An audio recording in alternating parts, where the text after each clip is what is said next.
Istá žena zo San Giovanni Rotondo videla vo vízii obrovský strom. Symbolizoval vzdialeného kňaza, ktorý mal priniesť duchovné vedenie jej rodnému mestu a svetu. Netušila, že toto proroctvo sa čoskoro naplní príchodom pokorného reholníka Pátra Pia. Zostaňte naladení a vypočujte si tento pozoruhodný príbeh.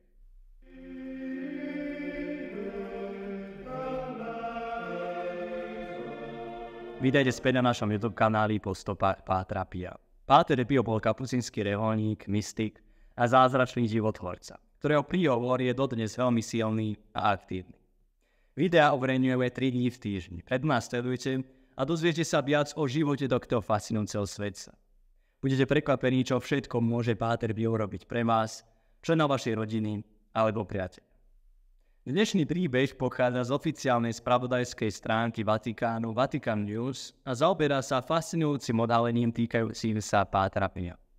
Istá žena menom Lucia Fiorentino mala v roku 1906 mystický zážitok, počas ktorého jej Ježiš povedal o dôstojnom kňazovi, ktorý jedného dňa príde do San Giovanni Rotondo a oslobodí duše od zla.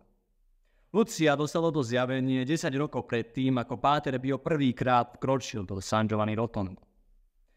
Narodila sa v San Giovanni Rotondo 20. júna 1889. Viedla intenzívny duchovný život, dostalo sa jej mnohých mimoriadnych milostí a mystických videní. Vo veku 7 rokov pristúpila k prvému svätému prijímaniu a čoskoro vstúpila do 3. rádu františkánov.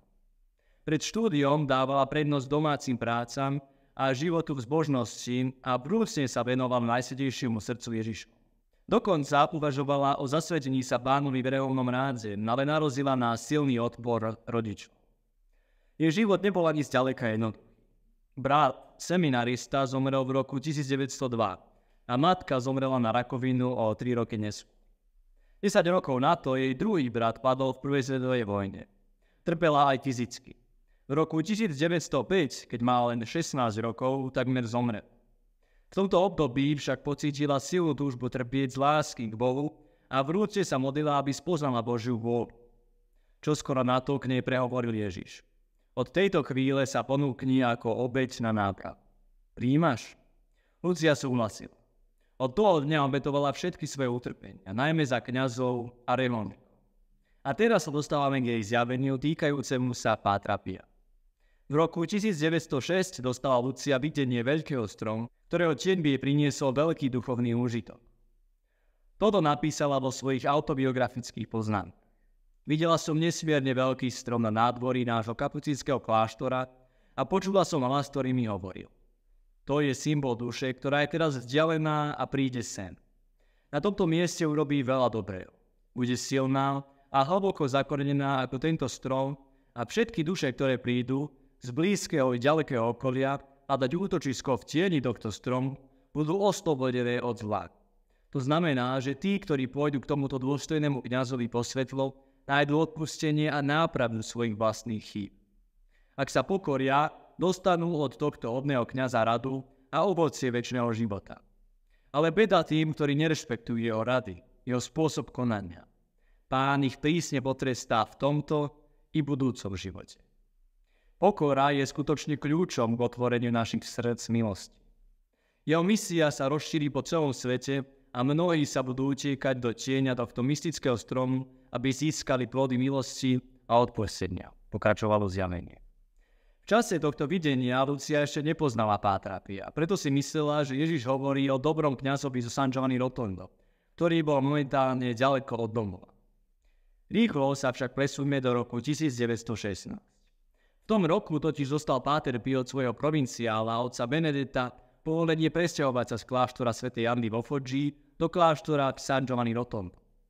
Vtedy sa Lucia a Páter Pio konečne stretli. Spolu s niekoľkými ďalšími miestnymi ženami sa Lucia čoskoro stala jednou z prvých duchovných dcér Pátra Pia. Každý druhý týždeň ju navštevovala v kláštore, aby ju duchovne viedol. O svojom denníku napísala, že Páter Pio jej pomohol prekonať všetky pochybnosti, ktoré trápili jej ducha. Opisovala ho ako anielského kňaza, ktorý prinášal zdravie a osvieženie do ich trpkých skúšok. Lucia však stále nevedela, že videnie majestátneho stromu symbolizuje Pátra Pia.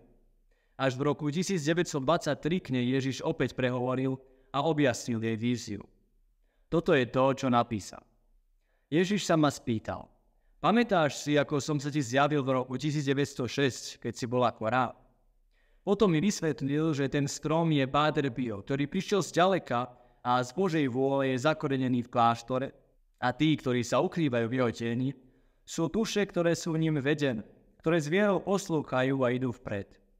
Zatiaľ čo tí, ktorí ním pohrdajú, vysmievajú sa mu a ovárajú ho, budú potrestaní Bohom. Vo februári 1934, keď Páter Pio znášal prísne obmedzenia svojej kňazskej služby, Lucia vážne ochorela. Keďže cítila, že sa blíži jej koniec, povedala svojej švagríne, aby povedala Pátrovi Piovi, že sa ponúka ako obeť za jeho oslobodenie. Povedala toto: môj život nemá takú cenu ako jeho. On môže pre duše urobiť viac dobrá ako je. Lucia Fiorentinová zomrela 16. februára vo veku 44 rokov po krátkej, bližšie nešpecifikovanej chorobe.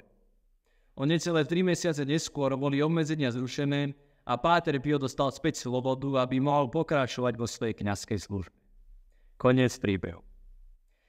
Ďakujem, že ste ma počúvali. Prosím vás, lajkujte a zdieľajte toto video, aby ste pomohli nášmu kanálu rásť. Podporte náš kanál tým, že budete pokračovať v sledovaní ďalšieho videa. Pomôže to algoritmu YouTube. A nezabudnite si zapísať omšového listy na budúci piatok na svätú omšu Pátra Pia. Odkaz nájdete v popise nižšie. Zostaňte naladení na ďalšie video o živote svätého Pátra Pia.